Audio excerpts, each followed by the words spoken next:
because of technical reasons, including my dim eyes, I am going to have to okay, put on some more light. Anyway, because of an urgent phone call, I had to interrupt my first video on this important subject, an introduction to the human ethnic groups. I was going through the Wikipedia sub-article about the ethnic groups of Europe. And yes, as an update, of course, we should remember that there are still probably hundreds of thousands of Jews living in Europe. France is a major center of Jewish population now in Western Europe. Russia traditionally has been in Eastern Europe, but because of anti-Semitism and discrimination, and then the desire to make the Aliyah, that is to move to Israel, many of them have left already. Then there are Romanis or Gypsies, especially in Eastern and Southeastern Europe, with, for example, Hungary and Romania having substantial Romani minorities.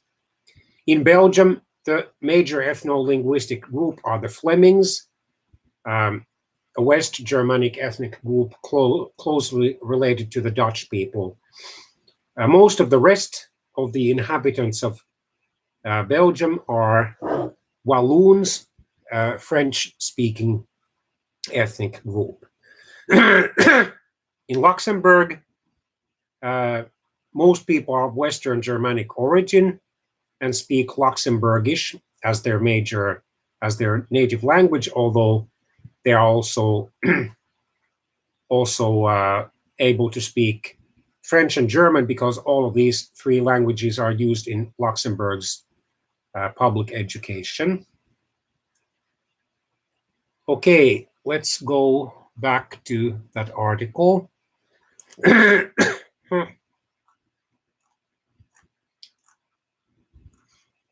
So, the following 8 groups between themselves account for some 465 million, or about 65%, that is nearly 2/3 of Europe's population. Russians, over 100 million of them live in Europe, of course, most of them in Russia proper, but millions live also outside Russia proper, for example, in Belarus, in the Ukraine, in the 3 Baltic countries, Estonia, Latvia, Lithuania, then in the Nordic countries, Scandinavia, or Scandinavian countries if you prefer the term, Finland, Sweden, Norway, Denmark, and Iceland, and then in other European countries, for example, in Poland, Germany, Britain, France, and so forth. Germans, about 93 million, most of whom live in Germany proper, Austria, and Switzerland. Then French people, whether ethnically or linguistically or in both senses, about 75 million. Most of them live, of course, in France proper, but significant minorities live in, out of those 75 million, live in Belgium and Switzerland. Then the British people, about 66 million people. The Italians, about 60 million people, most of whom live in Italy proper, with a significant minority living in Switzerland. The Ukrainians, between 38 and 55 million. The Spaniards, between 41 and 50 million, and the Poles, between 38 and 45 million. Smaller ethno-linguistic groups with over 10 million people residing in Europe include the Romanians, between 20 and 25 million, the Dutch, between 15 and 25 million. Most Romanians, of course, live in Romania proper and Moldova. And most Dutch people live in the Netherlands proper and in Belgium. Then Turks. Although Turkey has only a tiny corner of southeastern Europe, eastern Thrace or Thracia in Latin or Finnish, there are between 10 and 20 million Turks living in Europe. Many of them live in Germany.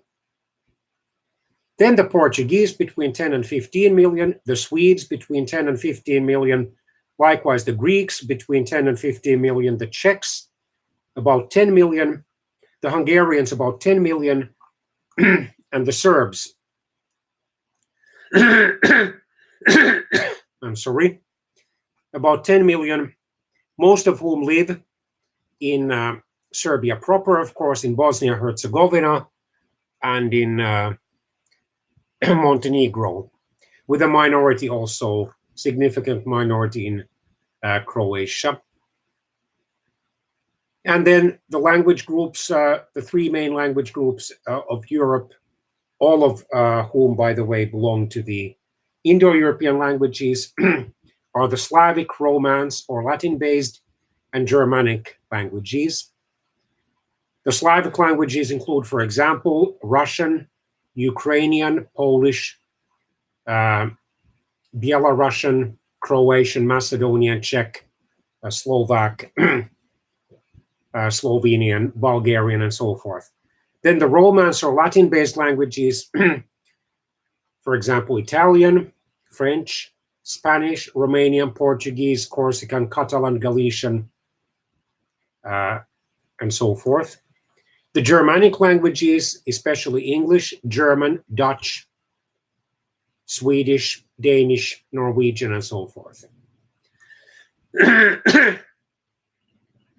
Then there are those Indo-European languages which are not classified as members of other groups usually. The Greek language, the Albanian language, the Armenian language, if we classify Armenia as a European country, and even if we don't, there are Armenian immigrants and their children living in Europe. Then the Baltic languages, including Latvian and Lithuanian, which are not mutually intelligible to a practical extent. The Celtic language, including Welsh, Breton, Irish Gaelic, Scots Gaelic, Cornish, and Manx. Iranic, mainly Ossetian in Europe, as well as Kurdish. Spoken mainly in Turkey, but also in various other countries that are considered fully European geographically. Indo-Aryan, such as the Romani language and its dialects. And then there are various other languages which are not part of the Indo-European language family. The Uralic languages, such as Hungarian, Finnish, and Estonian. The Turkic languages, such as Turkish, Azeri, and Tatar. The Semitic languages, including Maltese, Assyrian, Neo-Aramaic, and Hebrew. The Kartvelian languages, such as Georgian, Mingrelian, and Zan. The Northwest Caucasian languages, such as Circassian, Kabardian, and Ubish. The Northeast Caucasian languages, including Chechen, Avar, and Lak. And then the language isolates, such as Basque, and is unrelated, according to scientific and linguistic researches, to any other language living or extinct. Although there's a theory according to which it could have been related, at least distantly, to the so-called Illyrian language spoken along the Dalmatian Sea's eastern coast, so in Croatia and possibly Bosnia-Herzegovina, and even Montenegro. Some people have even proposed that it could be actually distantly related to the extinct Etruscan language that was spoken in much of modern Italy in the Roman and pre-Roman times. The Mongolic languages, such as, or principally Kalmyk. And then let's go to the North American and Central American ethnic groups. Well, in Canada, most people are of British origin still. A significant minority are French or French Canadian origin, and then there are many immigrant groups, such as Germans, Italians, Ukrainians, Indians and East Indians, and of course Chinese, and Dutch, Poles, even Filipinos, Russians, and so forth. And then the so-called First Nations, so various North American Aboriginal tribes, the Métis, who are mostly descendants of French and Aboriginal people, and then the Inuit as well. Then in the United States, most inhabitants and natives of the United States are of European origin still. For example, British, French, German, Dutch, Irish, Italian, Greek, and so forth. A significant minority are of Hispanic origin, whether Spanish or Latin American origin, mostly the latter. Then another major ethno-racial minority are the African Americans. And then there are, of course, native peoples as well. And because the United States, such as Canada, is a nation of immigrants, there are probably hundreds of different ethnic origins, including mixed ethnic origins. In in Mexico, obviously most people are of mestizo origin, so descendants of Spaniards and Aboriginals. And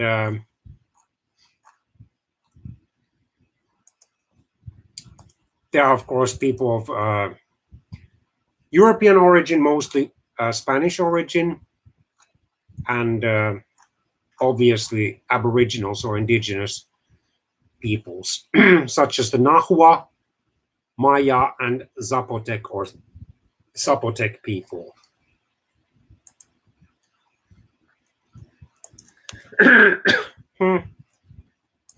In Central America, most people are of mestizo origin, although significant minorities are of European origin and, of course, Aboriginal origin. And in the Caribbean, probably most people are at least partly of African origin, and thus are more or less black, or at least brown or dark.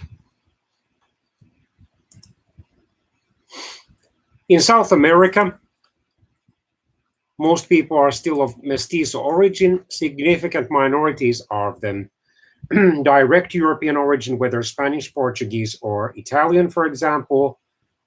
And also some people are of African origin, at least partly, especially in Brazil. And then there are these indigenous groups, Bolivia being a notable example of a country where many people are of indigenous origin, at least partly. Then in Oceania, because of Australia and New Zealand, most people are of European, mostly, or especially British origin. But both major countries of Oceania have received immigrants from many other Western countries throughout Europe and North America and so forth. Then there are the native peoples, such as the Australian Aborigines and the New Zealand Maori. And then in the smaller Oceanian countries, there are various other ethnic groups, Polynesians, Micronesians, and Melanesians, for example. So anyway, to sum it up, the ethnic groups are themselves, just like the so-called races, highly mixed, but they give us a somewhat more accurate idea on how to classify human populations, and especially because ethnic groups are closely, although by no means completely, related to languages. This gives us a fairly accurate idea of different kinds of human populations' origins.